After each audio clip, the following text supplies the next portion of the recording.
Greetings everybody. I am Major Jayaprasad, cardiologist from your own Medicover hospital, Bangalore. So today's topic that we are going to discuss in detail is high cholesterol or dyslipidemia. We all, especially population of Bangalore, are very well aware that high cholesterol is one of the most important risk factors in causing a heart attack. In fact, the studies have shown that almost 15% of heart attacks can be prevented if we keep the cholesterol under control. So now what we have to do to keep it under the check and prevent us from having a heart attack because of high cholesterol. Most of us are already doing regular annual checkups, some sort of examinations, blood tests in the form of either through their company or by voluntary. When you encounter in such regular investigations, if you have a cholesterol, my suggestion is please meet a cardiologist. Suppose if you don't have the habit of doing regular checking also, my advice is nowadays anyone more than 25, definitely some sort of yearly once or once in 2 yearly get yourself screened for the cardiac, because nowadays young is not spared by thought, because those things of only it will come in the old age and everything is only no longer a myth, because we are coming across young boys having heart attack. So now what to do with the cholesterol? The next thing that comes in the mind of everyone's mind is, if I have high cholesterol, should I have to take medicines or not? One person is advising me to take medicines. Another doctor is advising me that no, as of now, just concentrate on lifestyle modifications, reduce your weight, just actually avoid junk food, don't take actually too much saturated food, saturated fat, avoid actually red meat, etc. etc. What should I do? Should I have to start or not? I'm really confused. This is what we commonly encounter. The thing is that for Western population, we have got categorically some risk score calculators. That is, whether this person has got high risk of developing a heart attack by means of having a high cholesterol. We have got actually risk calculators like ASVD, Framingham's, etc. etc. Even Chinese have got some calculators like Curie's, etc. But for Indians, we don't have such risk calculators.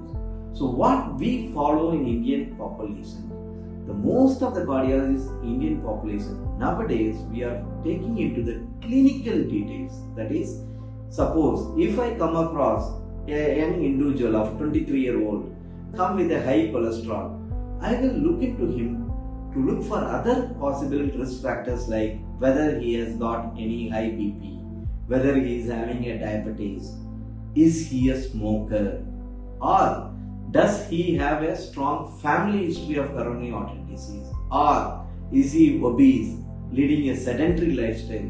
If answer for any one of these questions is yes, then definitely I would like to start the medicines for him. But remember, cholesterol medicines are add-on. The basic prerequisite for any actually cardiac protective or preventive measure is a lifestyle modification, that you have to reduce your weight, you have to do regular exercises, you have to modify your diet. But along with it, this set of populations, I will definitely start the medicines. Not only me, all the cardiologists. Okay. So my suggestion is, if your cardiologist advises you to take medicines, please adhere to. He might have got some reasons and proper explanation before advising you to take the medicines. The next query is, if I start the medicines, do I have to take lifelong? The answer for this is both yes as well as no. Why I am saying yes as well as no is, remember, lifelong and life is a dynamic process. We get aging every yearly once, and apart from that, all the things, our body physiology, anatomy keeps on getting modified over the time and again. So similarly, your actually the lipid profile also in response to the medicine, that also is going to have a dynamic changes. Suppose if your cholesterol comes under control and you are able to maintain the cholesterol under control without the medicine, definitely you will stop the medicine. So don't think that actually once it is started, it is going to be there for lifelong. It is not like that. It is all in your hands. If you strictly adhere to the advices, if you do regular follow-up and follow the advice of your cardiologist, high possibility you can stop the medicine after 1 year fully. The third one is, what about the side effects? I am actually read the side effects of the medicines. I am really worried.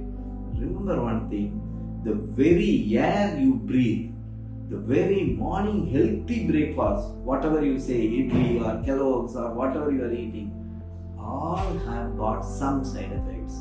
But at the end of the day, when the benefit outweighs the risk, the benefits far outnumber the side effects, then we have to take. So, we are still breathing the air, we are still eating, because we know that the benefits of having a good hair or actually having a good breakfast is far higher than the side effects. Similarly, your cholesterol medicine also, the benefit that they are going to provide to you are far higher than the side effects.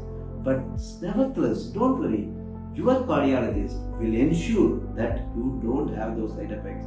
That's why all the cardiologists are advising regular follow-up, regular monitoring. So if you follow with your cardiologist regularly and you do the proper monitoring regularly under the advice of your cardiologist, no need to worry or scare about your